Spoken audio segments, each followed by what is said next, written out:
Eu tive uma irmã gêmea, mas nós não era parecida não, nós era bem diferente. Eu e ela, nós foi a primeira filha da mãe e do pai, então a gente ajudava muito eles, trabalhar na roça, trabalhar na lida, sabe? Teve uma vez que a mãe foi trabalhar numa fazenda, que era para ela cozinhar para os peão. Só que a dona dessa fazenda, ela não gostava que os peão viessem da roça para comer na fazenda. Porque ela falava assim que perdia muito tempo esse negócio de vem da roça, volta para a roça. Então a mãe, além de cozinhar, ela tinha que ir lá no cafezal levar comida para os peão comer lá. Então, por causa disso, a mãe levava eu e a minha irmã para poder ajudar ela. Na época nós era moça, nós tinha 15 para 16 anos. E aí era assim, a mãe cozinhava e nós ia levar para os peão. Eu, a mãe e a minha irmã. E aí quando os peão terminava de comer, nós ia recolher as marmitas, só eu e a minha irmã. A mãe não ia, como não era pesado, né? Era só as marmitas vazias. E lá era só homem que trabalhava naquele cafezal. E assim, tinha muitos que respeitavam, mas tinha alguns que vivia jogando piadinha pra mim, pra minha irmã, porque assim, nós era moça, era bonita, né, novinha. E eu tinha medo, eu vivia falando pra minha mãe que uma hora ou outra aqueles peão ia mexer com nós. Mas a minha mãe, ela falava assim que não, que era só nós não abrir cara. Ela falava assim, fecha a cara que eles vão saber que vocês é de respeito, que vocês é moça de respeito. E aí eles não vão mexer. Pois bem, quando foi um dia, nós servimos a comida, né, normal, passou um tempo, eu e a minha irmã, nós foi lá buscar as marmitas. E como o cafezal era grande demais, a minha irmã ia de um lado e eu ia do outro para poder, né, juntar as marmitas tudo e trazer. Quando eu já estava voltando com as marmitas, teve um peão que ele começou a me seguir. Me seguir, fazer piadinha, e vem aqui, deixa eu te mostrar um negócio, e eu não sei por que diacho eu não gritei. Depois eu ficar pensando assim, se eu tivesse gritado, os outros peão tinham juntado nele e não tinham deixado aquilo acontecer e eu tinha evitado muita coisa, sabe? Mas na minha cabeça ia dar tempo de eu correr dele. Então, conforme ele vinha atrás de mim, eu apertava o passe, começava a correr e ele corria também. E como o cafezal era grande demais, teve uma hora que ele mandou a mão nas minhas costas, assim, me jogou no chão, me arrastou para de trás de uns pés de café e fez o serviço bem ali. E aí, se alguém perguntar assim, por que você não gritou? Além dele estar com a mão na minha boca, ele tava com uma faquinha bem pequena assim, me ameaçando. E a gente já tinha medo, que eu já tinha medo daquele espião, que eu já vinha avisando a minha mãe. Ele fez o serviço, tudo que ele quis ali, foi uma dor. Olha, eu não consigo nem explicar pra vocês. Porque eu era moça, né? Eu era virgem, eu nunca tinha ficado com homem nenhum. Naquela época isso era um absurdo.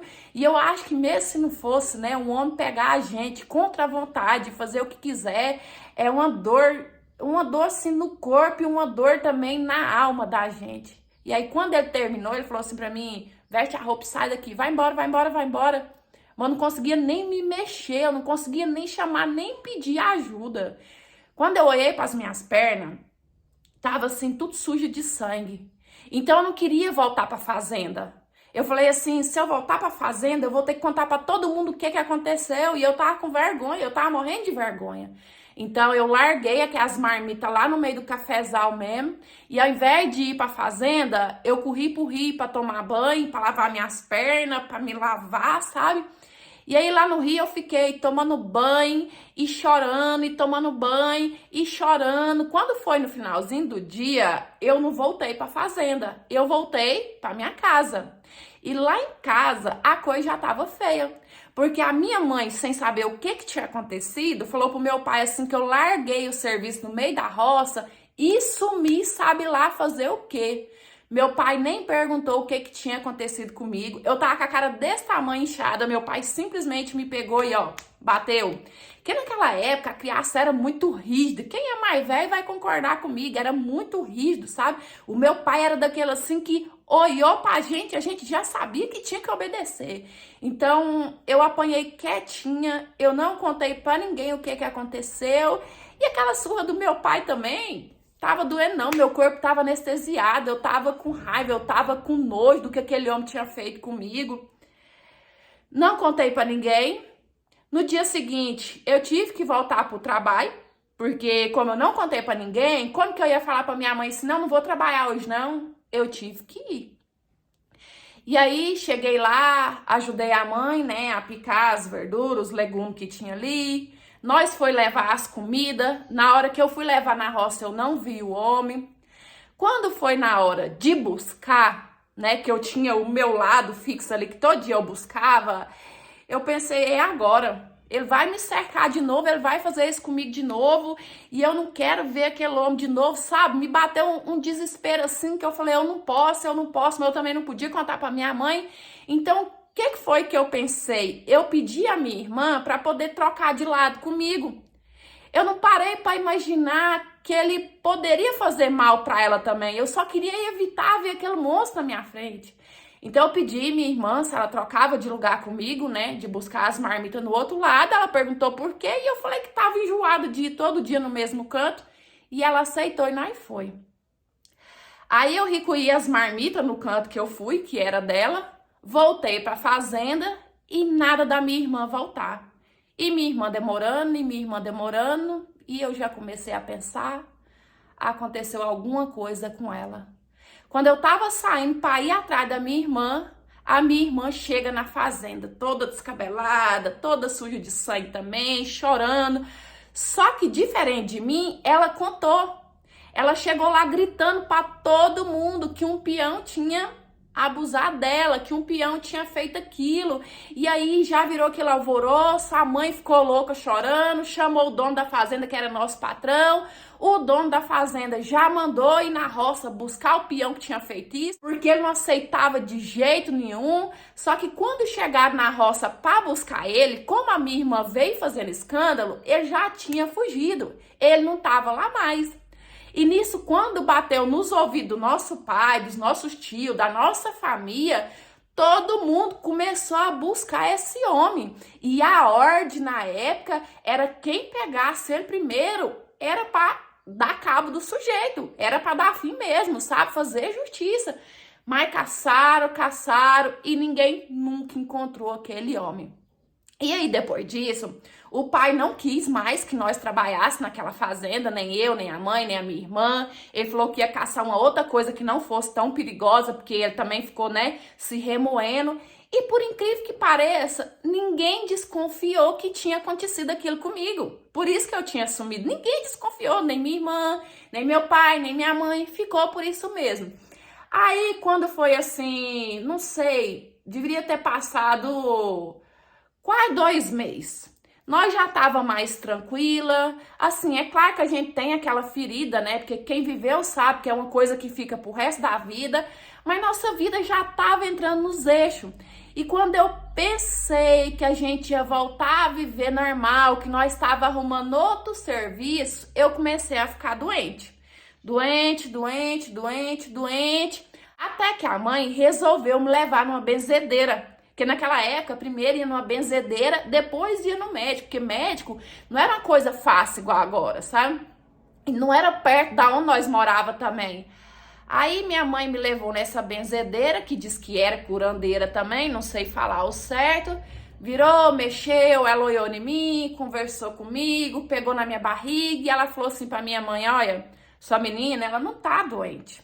Sua menina, ela tá grávida, ela tá esperando menino. Meu Deus do céu, eu não tinha contado pro meu pai. Como que eu ia explicar? A minha mãe, a primeira pergunta, né? Grávida? Mas ela é moça. E aquela mulher benzedeira falou assim, não, ela tá esperando menino. Ela tá de uns 2, 3 meses. E aí eu já comecei a chorar. Minha mãe me levou pra casa, contou pro meu pai.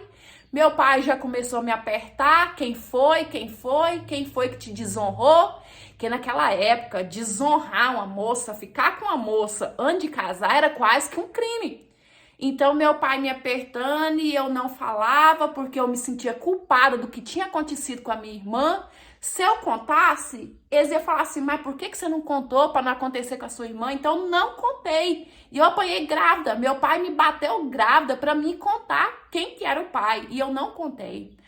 Aí meu pai falou assim, o negócio é o seguinte, Você não vai contar pra ninguém que você tá esperando menino.